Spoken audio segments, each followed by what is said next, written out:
Success is the sum of all efforts repeated day in and day out. Namaskar, welcome to Next IS. I hope you are doing well.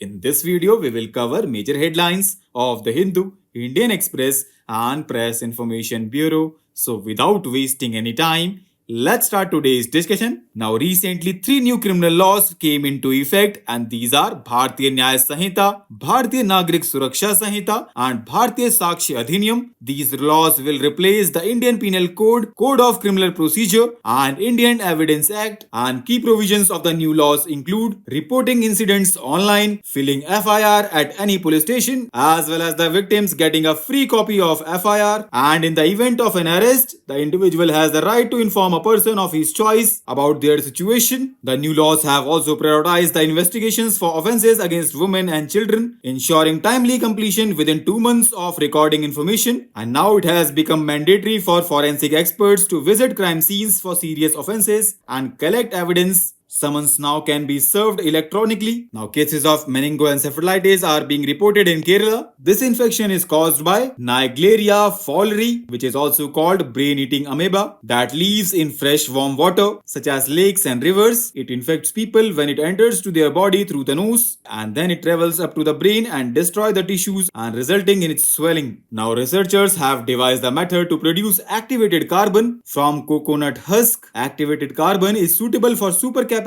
fabrication. Coconut husk bio-waste derived activated carbon holds immense promise for sustainable and efficient green solutions for high performance supercapacitors owing to its availability, low cost, and eco-friendly nature. And friends, supercapacitors with significantly higher capacitance and energy storage capacity than conventional capacitors have emerged as a vital component in the quest for sustainable energy storage solutions. Next article highlights the status of education in the constitution, and now let's know more about it. So friends, Government of India Act 1935 created a federal structure for the first time in our polity, and legislative subjects were distributed between the federal legislature and provinces. Education, which is an important public good, was kept under the provincial list. And after independence, this continued, and education was part of the state list under the distribution of powers. But during the emergency, the Congress party constituted the Swarn Singh committee to provide recommendations for amendment to the constitution. And one of the recommendations of this committee was to place education in the concurrent list in order to evolve all India policies on the subject. And this was implemented through the 42nd Constitutional Amendment Act by shifting education from the state list to the concurrent list. Now recently, DRDO has taken up a preliminary study on the design and development of indigenous conventional submarine under Project 76. Under this project, there will be substantial indigenous content including weapons, missiles, combat management system, sonars, communications, electronic warfare suite. Now government has approved 56 crore for next phase of conservation of Great Indian Bustard and Lesser Florican. This plan includes habitation development, in situ conservation, completion of the conservation breeding center, releasing captive bred birds, and habitat development, among other things. Talking about Great Indian Bustard, it is one of the heaviest flying birds endemic to the Indian subcontinent. It is a state bird of Rajasthan, and it is found in Rajasthan,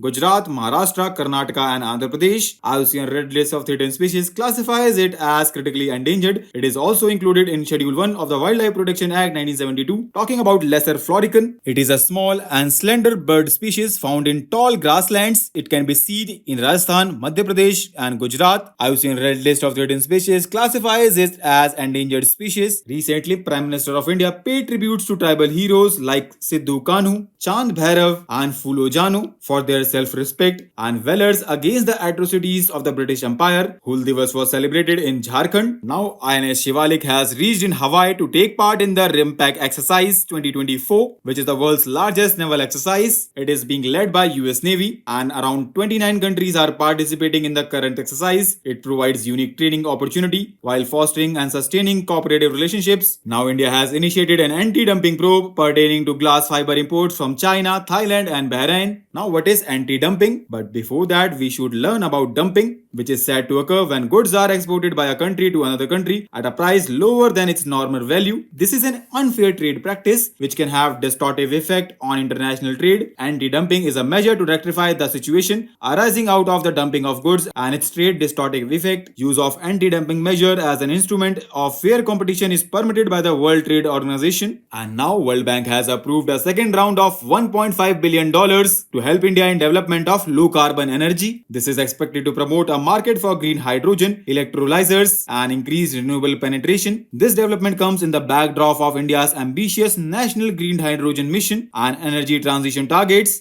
Government has set a target of achieving 500 gigawatt of installed renewable energy capacity by 2030 and reaching net zero by 2070. So with this, let's conclude today's discussion. Thanks for listening, and for regular updates, you can follow us on various social media platforms.